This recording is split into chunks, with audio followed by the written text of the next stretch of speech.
Winner Damien Woody joins the show, and we're going to talk about Colin Kaepernick. Could he be coming back into the league? That's next. Yes. Hello, world. We got a special show as always. TJ Houshmandzada, Jimmy Chase, Coach Jimmy Burrow. Time to be a Bengals How do you fan. balance being a professional athlete and family obligation? These are top 5 Bengals of all time. All time, man. Yeah. Shock the world.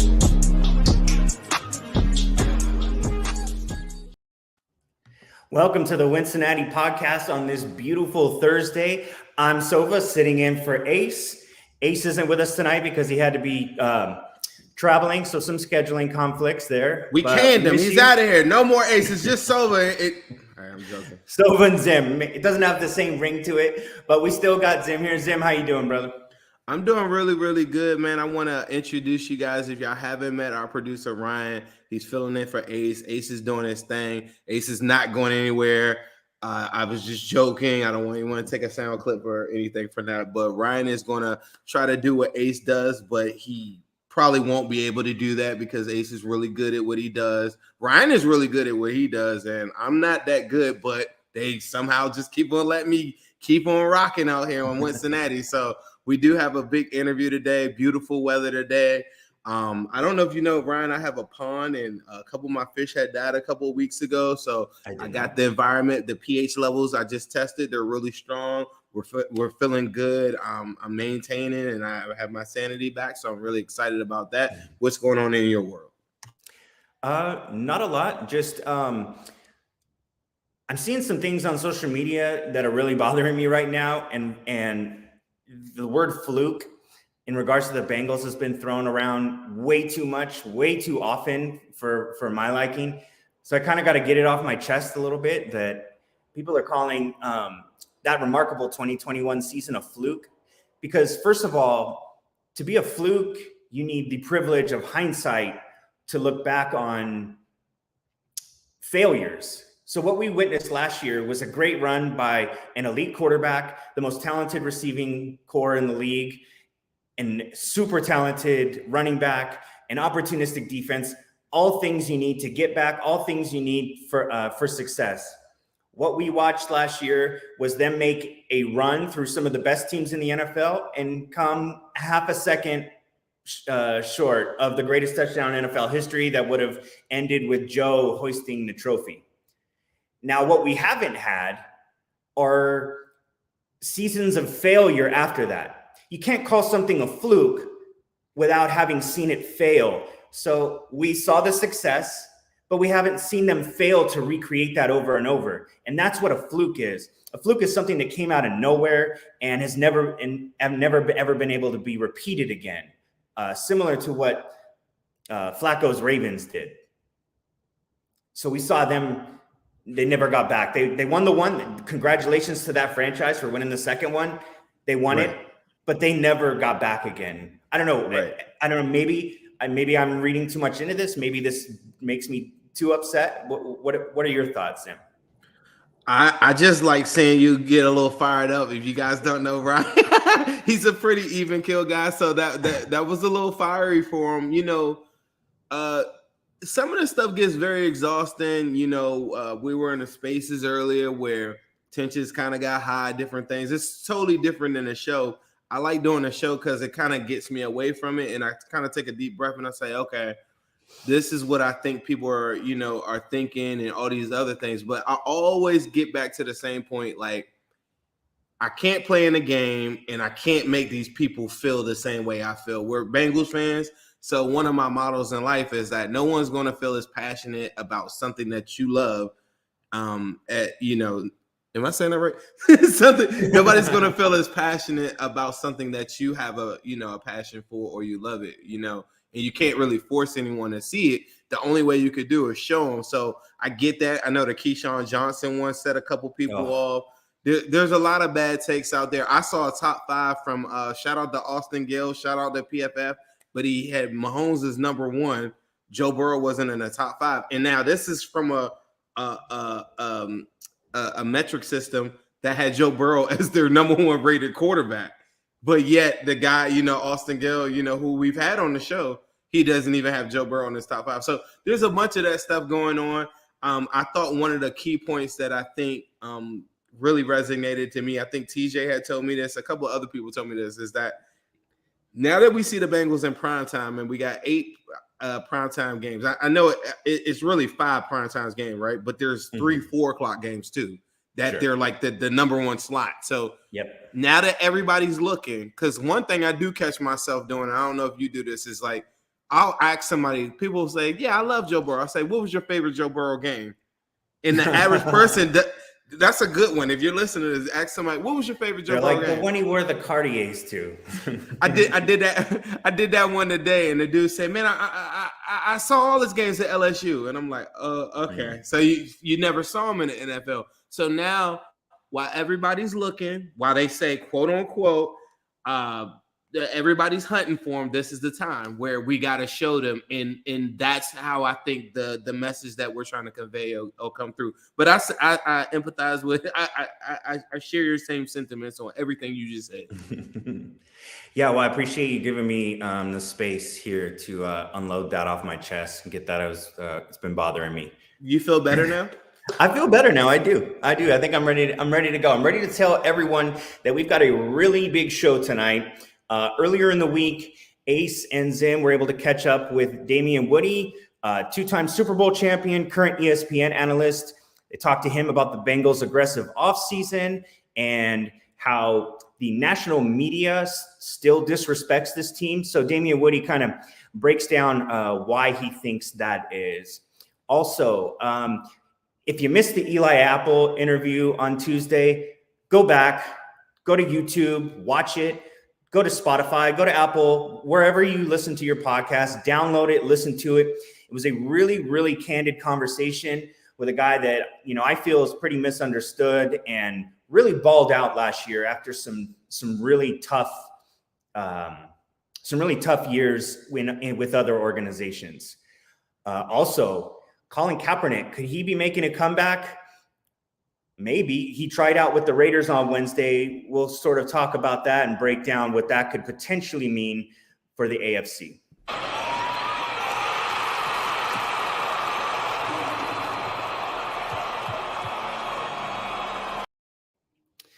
All right, Zim, before we get to the Damien Woody interview, there's some video going around of Joseph Osai, a guy that Bengals fans were super excited about going into last year. Even more excited after that first, that first series against Tampa where he got the sack of Brady. He's running around. He looks like he's at full speed. He still isn't on the field yet. Zach Taylor said that he expects him to be full go and ready for the start of training camp, which is great. But what sort of expectations, Zim, do you have for a guy coming off an injury, coming into his second year, still trying to find his own way in Lou Anarumo's defense? I have expectations where I just think early in the season, let's get him in third down packages, see where he's at. Let's just get him to rush the passer. One of my main things that I'm going to be looking for Osai is how well does he defend a run? Because part of what Carl Lawson's whole thing was for at least 2 years is like, he doesn't defend a run. Then when he got to that last contract year, he actually defended the run pretty well. And so I think those are the main things that if fans are clamoring for Osai to get on the field, I don't think it's going to be an issue of him getting after the passer on third down. And I think early in the season, you're going to see him get, 15, 17 snaps a game, somewhere around that time, right? And then we'll ramp it up as the season goes on. But if he could be a part of this, and I made a tweet earlier today, if they could somehow figure out how to get, I don't know if Hakeem Hicks is found a landing spot yet. I haven't seen that go across. He has. But him or Ogunjobi, by him, I did read a report 3 weeks ago that said Ogunjobi possibly could come and rework the deal back with the Bears. None of that came out, so I took it upon myself. I hit up Mike Hilton. If y'all haven't seen our Mike Hilton interview, that's a really good one too. Hit up Mike Hilton. Wrote out Ogunjobi and stuff, and I said, man, those are the things that make championship teams, because when we talk about depth and we talk about injuries and all these different things, it puts Osai in a favorable matchup if he has to do less early on.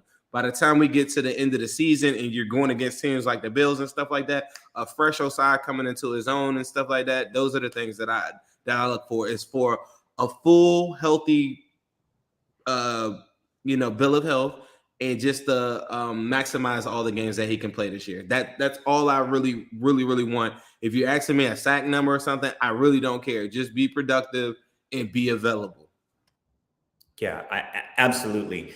I think that if they can work him into the rotation and he becomes a vital part, like, what a huge boost for a defense that I think as the year wore on sort of lost a little juice off the edge coming after the quarterback. Trey Hendrickson, unbelievable year. Can't argue that. Sam Hubbard, still another great piece to have. But as the year wore on, some of those guys just didn't have that extra burst. And if you have someone like Osai to spell them, and we know that Osai, when you cut the tape on, he is an effort guy. He is relentless coming after the quarterback. Even if he doesn't have the most polished pass rush moves, he's a guy that just is nonstop. I think in the Super Bowl, again, a couple of pressures from Osai could have really made a difference, especially on that last drive where I feel like the defense was gassed. They had been on the field way too much. They were missing Ogunjobi and his pass rush up the middle. So to have a healthy Joseph Osai, I think could really, really mean the world to this team. Agreed. All right. So I think now we are going to Ace and Zim. We're able to catch up with Damien Woody. So we are going to play that interview for you right now. So take a look.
I don't know if you guys can hear me. We're working on the sound right now, just going through some different stuff. Trying to get the sound popping up.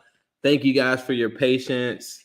If we don't get this thing up with the audio straight, I promise we'll still deliver a good show for you. But we're trying to work to get this audio straight on this. I do not know what just happened.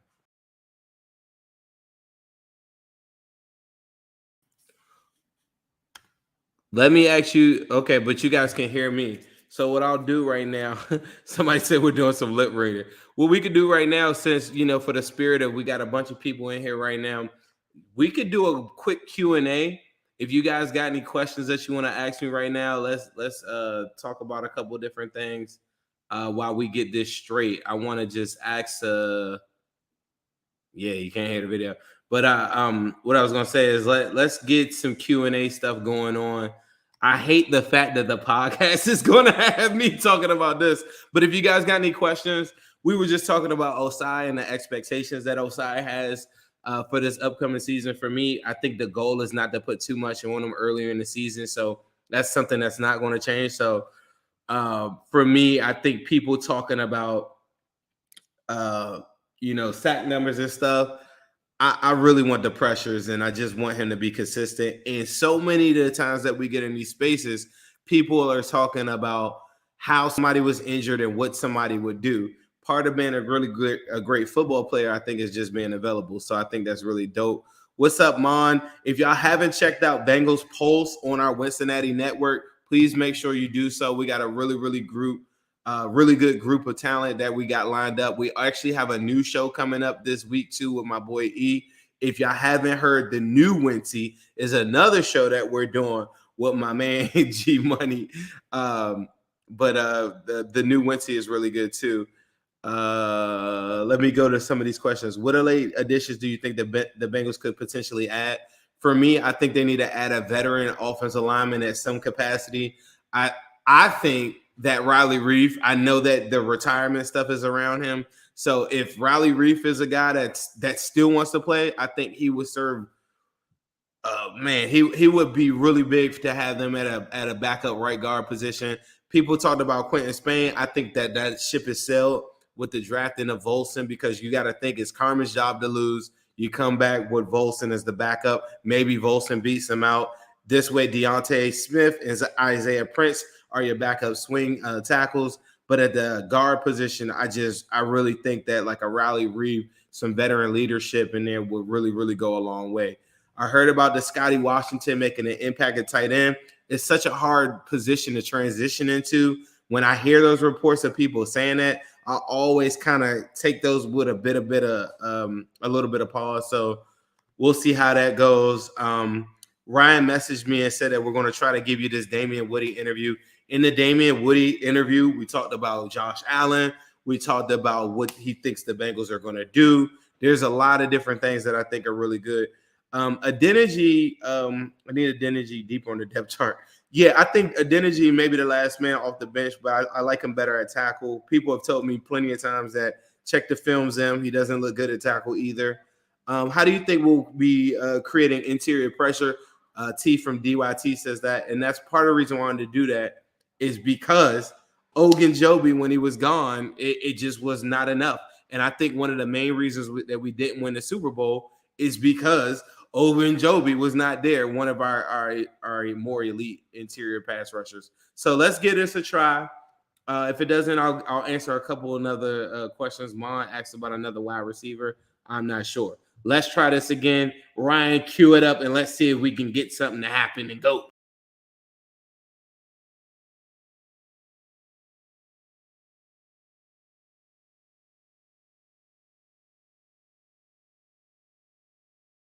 No complaints, for sure. Glad to have you on.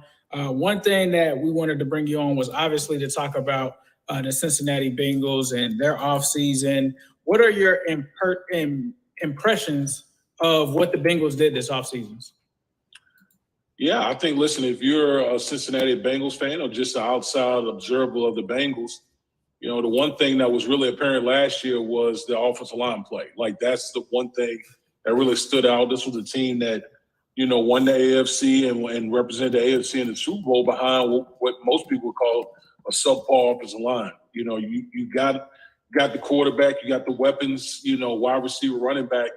But it seemed like the Cincinnati Bengals really, attacked that weakness of their team, getting 3 guys in free agency to kind of plug holes and really strengthen that area of the team, the offensive line. And, you know, we also seen them do, in the draft, attack the back end, the secondary. You know, getting a guy like Daxton Hill from Michigan, who's kind of like a Swiss Army knife. You can play him as safety, you can play him at corner. He's done both at the University of Michigan. So they really attacked a couple areas where you could say were weaknesses of the Cincinnati Bengals. So, I think the Cincinnati Bengals are going to be one of those teams where they're going to be here for a while. They're not going anywhere. They continue to strengthen the roster. So I like the direction they're going in.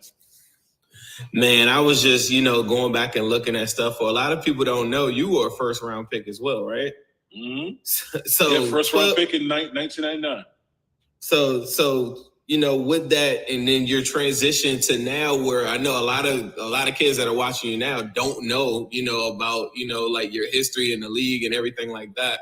But like 12 years in the league, first-round pick. What are some of the things that that you think are still the same as far as some people talk about defense wins championships still. Some people say it's now a passing league. What is the biggest thing that you noticed since you entered the league into what you're saying right now? Yeah, some things will never change, right? This is a league that's still about blocking, tackling. Something, the fundamentals of the league will never change.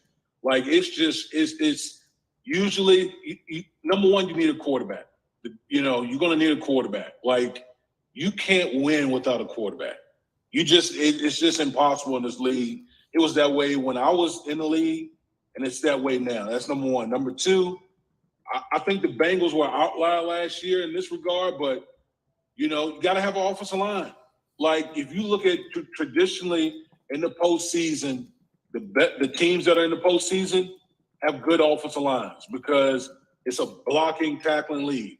I always talk about there's three things that you need. You need a quarterback. You need guys that attack the quarterback, and you need guys to block the guys that are attacking your quarterback. And so those three aspects will never change as far as the National Football League is concerned. Facts. You talked about the offensive line and the importance of it. From your view, it's a little bit different. I'm sure when you're watching the games, you're probably looking at the trenches. In accordance to what the Bengals have right now with some of the new linemen, who do you see from your take as one of the most impressive additions that they made on that offensive line? Man, that'll be a hard one because I love all three. I love all three additions. Lyle, Colin. When you watch the Bengals last year, particularly on the right side of the offensive line, that was a problematic area on that side. And I think bringing over Lyle Collins was a big piece of the puzzle on the right side, but also just plugging away the interior. Alex Karros, plugging in the interior of the Bengals offensive line. That's a huge addition.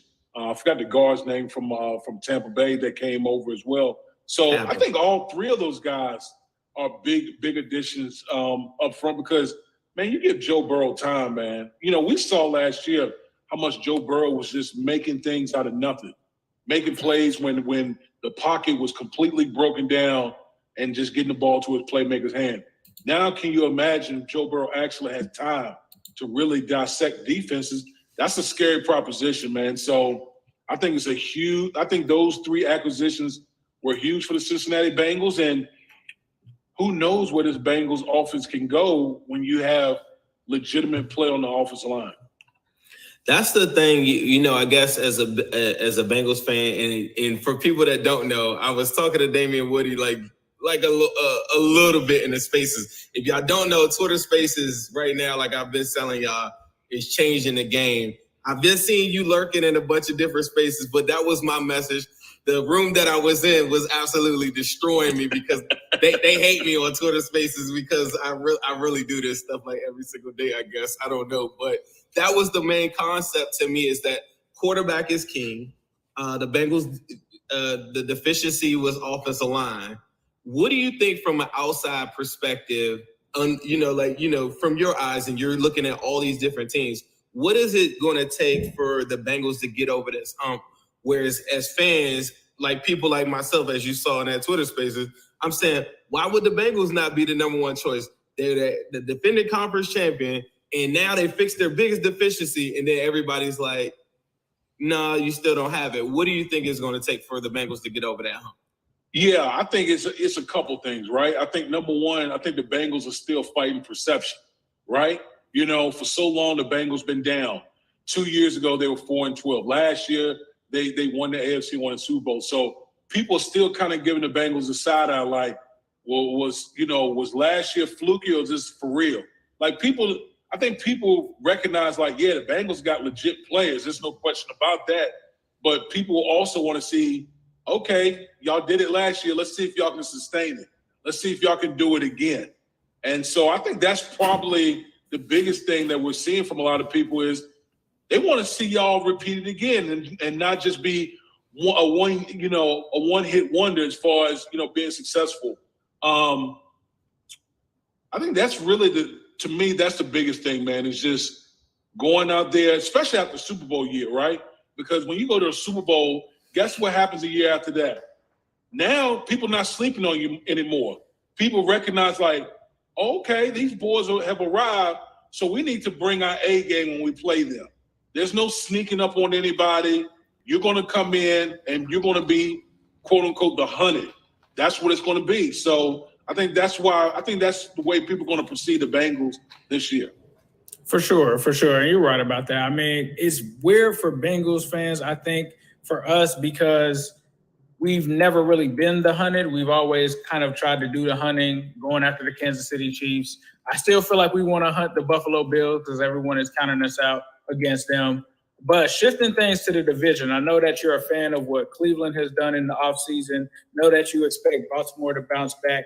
How do you see this division playing out and what their opponents have done this offseason to bridge that gap? Yeah, listen, I think this division is going to be a dogfight, right?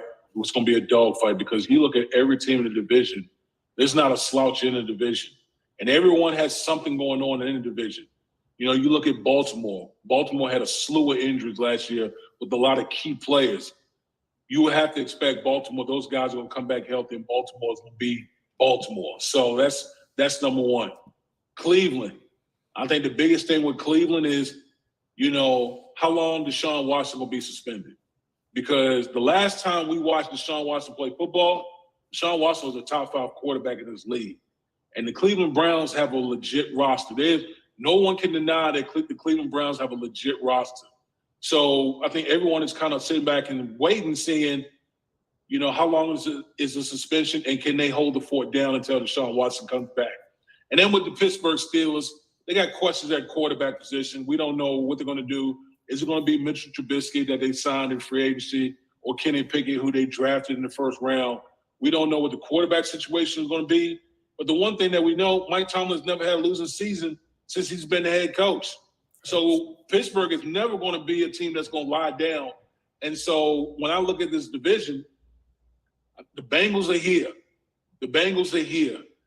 In my opinion, I think this thing is going to come down between the Bengals and the Ravens. I think those two teams, that's going to be the real dogfighting division between the Bengals and the Ravens, in my opinion. Me and Ace were talking about this off air a little bit too. It's like what's been going on, I guess, and you kind of answered it with fighting perceptions. Is that all day we spend most of our day talking about like what the Ravens have done versus, in the matchup head to head is in favor of the Bengals. When we go to the playoffs with the Ravens, with Lamar Jackson, he's 1-3 in the playoffs. And then when you go to, different things like the Steelers, they haven't won a playoff game in 5 years. So I agree with everything that you said. But what happens is I think for us, we're looking at the quarterback position. I'm just looking overall too, is that this guy did a lot in his first season. And then he brought his first full season. Then he's bringing back all of his coordinators, all of his coaches. Every single element of the team is coming back. Whereas if I look at the Ravens, they got questions at left guard. They got questions on the opposite side of Oweh. The Browns, I like their roster a lot. I love their secondary. They have some depth issues on their defensive line. I thought that was a good pickup for them to go back and get Clowney. Just going to the rest of the AFC, one of the teams that we hear is the Bills a lot, right? For me, when we were just talking about, the Bengals retaining all of these different things, like bringing back all the coaches and everything like that, some of the other teams or some of the things that stood out to me is that the Bills aren't bringing back their offensive coordinator or they aren't bringing it. You having as much experience as you had, how big of a factor is that going to be this season for the Bills to overcome?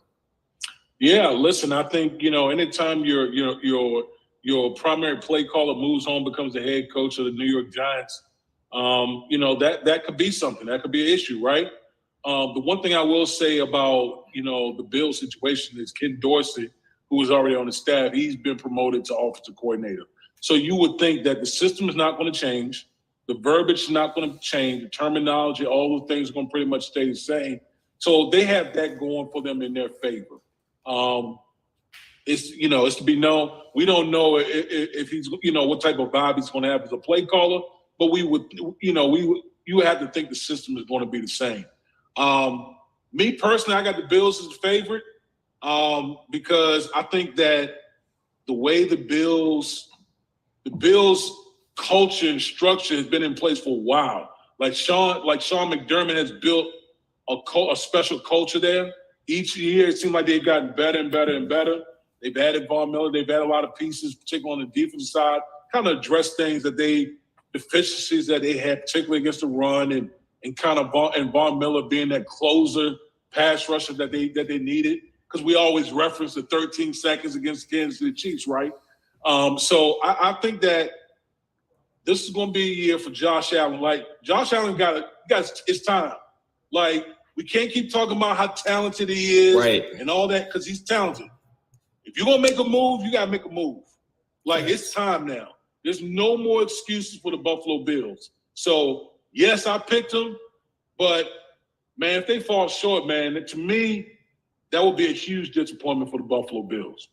For sure. So one thing you talked about the Cleveland Browns, we also, like you said, know how good Deshaun Watson is. My question that I have for the Browns, and the question that I have for you, with you being a former NFL vet, how do they transition from that Stefanski run-heavy offense into utilizing Deshaun Watson for what he is extremely known for and talented for, which is his arm, which he just had the 4,800 yards, but that was in an offense where they passed first heavy. How does Cleveland, I guess, successfully make that transition with him in Cleveland? Well, when you have a quarterback like Deshaun Watson, actually things open up even more, right? Because he has the arm, but he's more athletic than Baker. So now you can implement a lot of different things using the quarterback in the run game as well. And so that's going to open up a whole new area as far as, the Cleveland Browns run game. And I just think that when you have a quarterback like that, a guy that, again, the last time we saw Deshaun Watson, he was a top 5 quarterback. I think the trust factor that the coaching staff will have in putting more on the quarterback's plate, I think that's where you're going to see kind of where the offense progresses. Baker had his limitations. You know what I mean? That's why you had that solid run game, and they were really run first and all those type of things, because sometimes the coaching staff realizes, okay, we know our quarterback's strengths and weaknesses, so we need to play to our strength and try to hide the weaknesses. Well, when you got Deshaun Watson can do it all, and it just opens up the playbook even more. And so, I think that's where you're going to see the progression on offense. It's just a matter of how long is this dude going to be suspended? That's the biggest question with the Cleveland Browns. I was going to ask you this. You're a lot closer to people that are in the business, more so than me and Ace, right? What are you hearing right now, about Deshaun Watson's suspension? What's the estimated time that you're thinking? And then the second part of that is, what the hell are they going to do with Baker? Is he going to be sitting around there with toxic on him, or what is the move? What's going on? Yeah. I'm not an insider. The one thing I will say about the way the NFL, as far as their discipline, how they do discipline now, is set up differently. It's not Roger Goodell that does it. It's now allocated between people that the NFL and the NFLPA kind of co-signed on. So Roger Goodell does not do the discipline anymore. And so we don't know what it could be. It could be 6 games. It could be 4 games. It could be less than that. We don't know. Honestly, anyone that tells you what it's going to be is lying. No one really knows right now. The Cleveland Browns wish the answer would come sooner rather than later so they can start preparing. But I think everyone's just kind of up in the air, just waiting to see how this thing is going to happen. Yeah, man, it's a different world now with how the NFL is handed down. So handing down discipline to players. Facts. So obviously you spent a majority of your career in the AFC East. You saw Tom Brady. A lot of people make comparisons to Tom Brady for Joe Burrow. Are there any similarities or differences that you've noticed between the two? Joe cool. Both of them just cool, man. Like it doesn't seem like anything bothers Joe Brady. I mean, yeah, Joe Burrow, excuse me. With Tom Brady, man, it's the same thing. Like I played with Tom, for 4 years. The dude was cool as a cucumber. Like nothing bothered him. And so to me, that's what I see. Like just watching Joe Burrow last year, man, again, so many times where the rush is coming right at him. Dude didn't blink an eye. He just, do what he, just quietly under pressure, read, survey, evade, and just made plays all over the field. Same thing with Tom Brady. Joe Burrow is more athletic than Tom Brady, but Tom Brady was the same way. Pressure comes, he make a move, next thing you know, making plays down the field. So, man, like, that's a trait that not a lot of quarterbacks have, to be able to play and be calm under pressure. A lot of quarterbacks fold, when they see stuff happening. But Joe Burrow, man, I think he's really earned that whole, kind of Joe Cool, Joe Breezy, all that stuff. That Joe Shiesty. Joe Shiesty. He's earned all of that because that's the way he plays on the field. Let me ask you this though, because I agree. Somebody was telling me, man, Tom Brady's not as mobile, but I'm like, bro, Tom Brady does these things with his shoulders that I don't think any other quarterback has ever done in the pocket in the history of the NFL. His shoulder movement in the pocket just evades pass rushers like you wouldn't believe. It's like it's so crazy. To go to the real quick, the Joe Burrow game versus the Titans, where he was sacked 9 times. I think he was hit like 14, 15 times. Is there another quarterback that you've ever seen? Because remember, the finale of that game is he gets right back up, throws a 3rd and 9 or something to Jamar Chase on the sideline, sets him up for the field goal. Like, after taking a beating like that, I mean, have you ever seen Tom Brady? Have you seen any quarterback ever do that? It's rare. It's rare because what happens a lot of times with quarterbacks, when you start hitting them, they see ghosts. They start seeing ghosts, and then next thing you know, they start throwing interceptions and stuff like that. They start turning the ball over. So to see Joe Burrow that dude was literally running for his life against the Titans. Jeffrey Simmons and company up front, they was having a field day with the Bengals offensive line. I didn't see Joe Burrow sulk, anything like that. Like, he literally was like, okay, it is what it is with our offensive line, and I just got to make things happen on my own. And that's what he was doing. That's what he was doing, particularly second half of the game was like, I just got to do what I got to do. And that's a rare quality that Joe Burrow has. And hopefully he don't have to deal with that anymore now that the Bengals kind of addressed the offensive line issue. Yeah. One question I want to ask you, Willie Anderson is a friend of the show. You kind of had some overlap with his career. Why isn't this dude in the Hall of Fame? Man, your guess is as good as mine. Willie Anderson, man, was phenomenal. Phenomenal. Like, one of the best tackles I've seen. I mean, he was a gold standard at right tackle, throughout his whole career. And I know, he played with the Bengals. He played on some good teams with the Bengals. But it's past time for Willie Anderson to be in the Hall of Fame because that dude was a dog out there on the field. When he was laying hands on you, forget about it. Cancel it. Like, that dude was laying people out. So hopefully the committee will get it right, and we'll know whether it's next year, sometime soon, because that dude deserves to be in the Hall of Fame. Before we let you go, let me ask you though, we got OTAs, all these different things, training camp coming up. What is something that, can you share a story or a fond memory or anything that you can remember from this time of the season as people kind of get ready, just to kind of give people an idea what it's like to be a player at this time? Well, listen, at this time of year, man, everyone is optimistic, right? Everyone is 0-0. And so you got in the Twitter spaces, everybody's 12 and 5 and 13.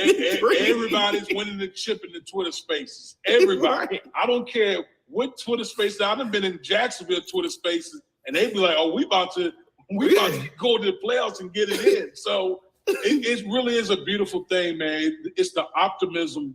You know, when you're in OTAs and minicamp, you got new toys from new people. You know, whether it be draft picks, free agents, and it's just a really fun time of year.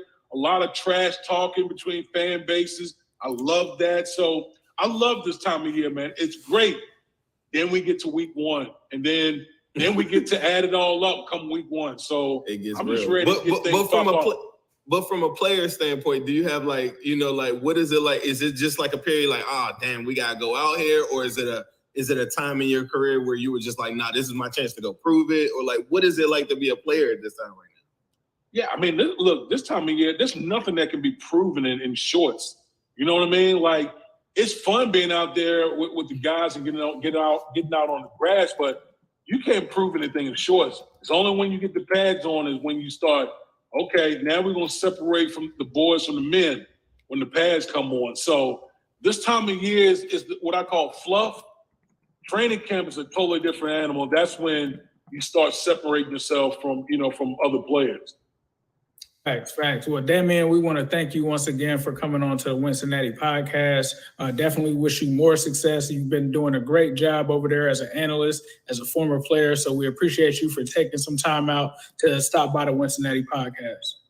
Man, I appreciate you guys having me on. Really do. Thank you. Thank you. All right.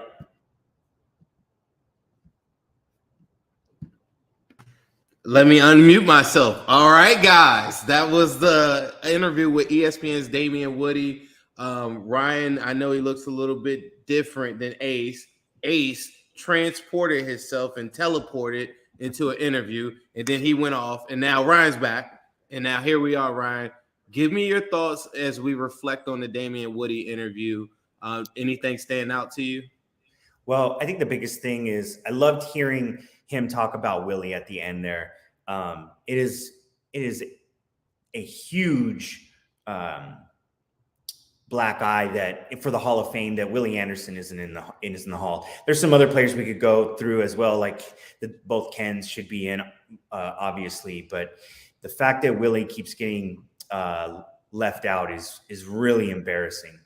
And so it was really nice to hear a player, a peer, someone who played at the same time, really talk about how nice and how great of a player Willie Anderson was. I think all of us as Bengals fans remember his career very fondly. Yeah, and I think it's really important, and I don't think Willie would mind me saying this, but I've been stressing to him, now that we're in 2022, it's very important that the media, people, ESPN representatives, the fans, and everybody that we can make sure they have to put that, as well as the energy, but just make sure that that's known every single chance that we get, and take it from a guy that's been in the league 12 years to have those thoughts on Willie Anderson, as well as the guys like Michael Strahan. Like I don't even have to give you the list. Like, a lot of people have been singing the praises of Willie Anderson, and many regard him as one of the greatest offensive linemen to ever play, not just right tackle, just one of the greatest linemen. So I actually have a really good graphic that I made for the Damien Woody quote. So I'm going to put that out probably tomorrow or something. But I really, really appreciated him saying that. I want to give a shout out to Damien Woody. I know that wasn't live. We just streamed that if you guys are a little confused. But me and Ace taped that earlier. But shout out to Damien Woody for his time, and he has some really, really good thoughts. And I really, really enjoy an outside perspective. I think it's very healthy as fans that we get to hear like a perspective of someone that's not solely a Bengals fan. Yeah, absolutely. What else you got? So we also, I guess just to really quickly here to continue the Damien Woody, the other thing I learned from that interview is all the contenders in the AFC have question marks. I don't know that the Bengals do. That the Bills have a new offensive coordinator. Is he going to be able to call plays effectively? The Browns have a quarterback that may or may not see the field the majority of the season. The Chiefs, they don't have the same receiving core that they've had. Everyone has a question mark. What's the question about the Bengals? What, that they did it once? Can they do it again? Is that the question? What's the question? I'm gonna be unbiased. I believe that the Bengals, in my eyes, have 5 question marks. My first question mark is Zach Taylor going to be able to let Burrow cook in those key moments at the end of the game that he put his defense in some big binds. Number 2 is the left guard position. I'm not a big fan of Carmen. Volson coming out of college, small school. We don't know what we really have at left guard. I also worry about, and that goes with that. I also worry about the depth behind them at the right guard position too. Adeniji on the, as a right guard, that doesn't really do anything for me. Also, I know I love Eli Apple to death. That's my boy and everything like that. But there are moments where he has lapses, and we need to figure that out. Is he who we think he's going to be, or is Cam Taylor-Britt going to be the guy? Somebody said, nice jersey. I wanted to tell you that too earlier today, Ryan. Ryan normally doesn't put on like heat like this, but he knew he was going on air, so he tried to put the icky on. David Fulcher. Oh, that's the Fulcher. That's the Fulcher. I'm sorry. Somebody else said icky. My other one is Bates. Was that 5? But my other one is Bates. The uncertainty of Bates. I just want to put that out there. Be a little unbiased. Yeah. There are some questions, but I feel what you're saying. I feel like I look at some of those teams and they're gaping holes. Right. Yeah. That wasn't the only good interview. I think we also wanted to kind of reflect back, speaking of Eli Apple, on his interview and from sort of a backstage outside perspective to the interview that you guys did. I think Eli's misunderstood. I sensed like a guy that really cares about this organization and wanted to come back, wants to be a Bengal, was willing to admit that he had a couple of, rough spots with 2 other franchises, and was teased by the fan base leaving New Orleans. So I think he got out of pocket a little bit with that tweet. And I think maybe, he sort of thinks that too, but I think he's, a well-spoken and deep player. And I just think that we got a nice glimpse of who Eli Apple is with that interview. I like the interview. I walked away feeling, I'm not going to lie, I felt a little bit, I don't have a better word for sad. Like he was telling us about, if you guys hadn't seen the interview, he recently fired his agent, kind of talked about family problems, like the perspective of, I don't know if y'all know, his uncle is Michael Blackson, the famous comedian, a little bit of family problems. You got people killing them on the internet. And I said, man, that is tough as civilians just walking around. I'm not rich. I don't have a lot of money or anything like that. But the most common thought, I guess, is that people just think that because you make millions of dollars, like all is well. But there's this thing called taxes that eat up a lot of that too. But aside from that, he kind of gave you a little reflection of like, these are things that are troubling me. And he kind of talked about like keeping this balance.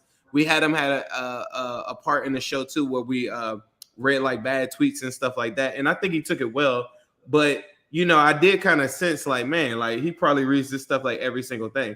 If I was his agent, I'd tell him to stay off the internet. Let's go no Twitter this whole entire year.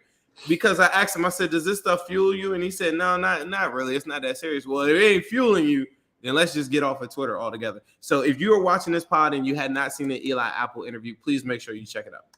Absolutely. Well, this conversation's made me hungry. Let's hear from Midwest Barbecue.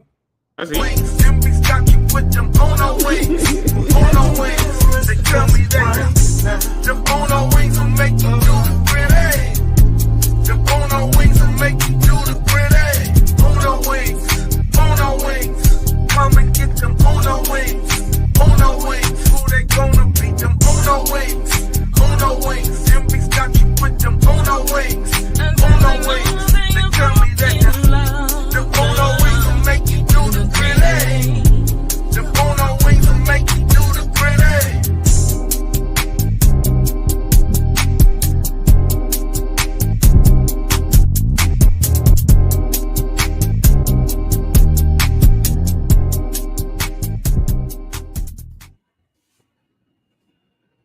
shout out to Midwest Barbecue.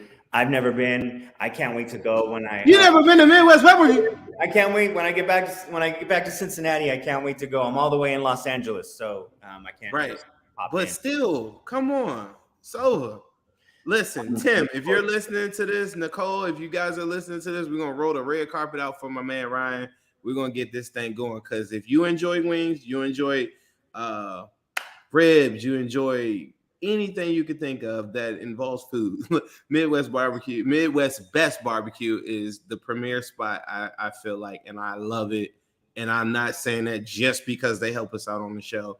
I really, really love Midwest Best Barbecue. Like, I wish I had some now. It's What a that great good. endorsement. I can't wait. I can't wait to try it. I couldn't. Cincinnati is so real. We're so authentic. We only mess with the people that mess with us that I couldn't even fathom like even having someone help us out on the show, sponsor or anything like that. And I didn't enjoy it. I love that food. The people that work there, I love the people. They're really, really nice, really sweet. And everybody treats me so well. In the half and half, the Arnold Palmers are like to man. Let me stop. Great. I'm getting hungry. All right, one final thing to talk about. Colin Kaepernick had to work out with the Raiders on Wednesday. It's obviously Derek Carr's team, but what impact could Kaepernick have if he were to sign with the Raiders? I think for them coming from the season, from this previous season when they had so much turmoil, so much turnover, so much like drama and stuff, I think that's a kind of a risky proposition. But you know, the Raiders will Raider, so I don't think they mind that part of it. If he can ball, you know, let him ball. I know that you've had some personal, you've actually interacted with him in person. Like, what's your perspective on it? I mean, I got to know Colin after the Senior Bowl a little bit. I flew back from Mobile, and we had a 4-hour conversation about football and the scouting combine. At that point, I had probably done, 4 or 5 trips to Mobile and about 5 or 6 scouting combines. So he had all the questions in the world for me. So, but it was just a really fun conversation. He was just a really, really good guy. I think a lot of him as a player too. I mean, he took a team to the Super Bowl. I don't buy this BS that coaches are afraid to turn their offense into his strengths. I mean, we've seen teams do it with Lamar. We've seen teams do it all over the league. He was obviously successful enough to take a team to a Super Bowl. So, I look forward to any opportunity that he can get. I think there's absolutely a place for him in this league. I agree. I'm sorry. Did you got anything? No, I was saying I agree. Yeah.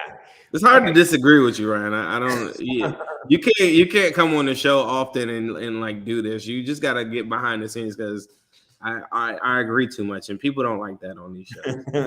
Well, that's going to wrap us up for today. We have another big week ahead next week. Zim, do you want to tease? Maybe do you have an announcement? Who might be joining us? We are going to have Elise Jesse come on next Tuesday. We also might have a certain running back as well too. So stay glued to the show. Make sure you check that out. But Elise Jesse is going to be on here on Tuesday. She's currently right now writing for Sports Illustrated. So make sure you check that show out. She's been in the locker room. Really, really talented reporter, has analyst background as well too. So like she's really good at what she does. And we had her on the Civil War one time before. So she's coming back next week. So we'll have her back on Tuesday. Yeah, it's always great to have people come on that are inside the building that see things up close and are able to talk to people. So we are really, really looking forward to that. Ace should be back with us next week, hopefully. But I had a lot of fun doing this with you, Zim. I appreciate you guys letting me come in. I apologize again for the technical issues.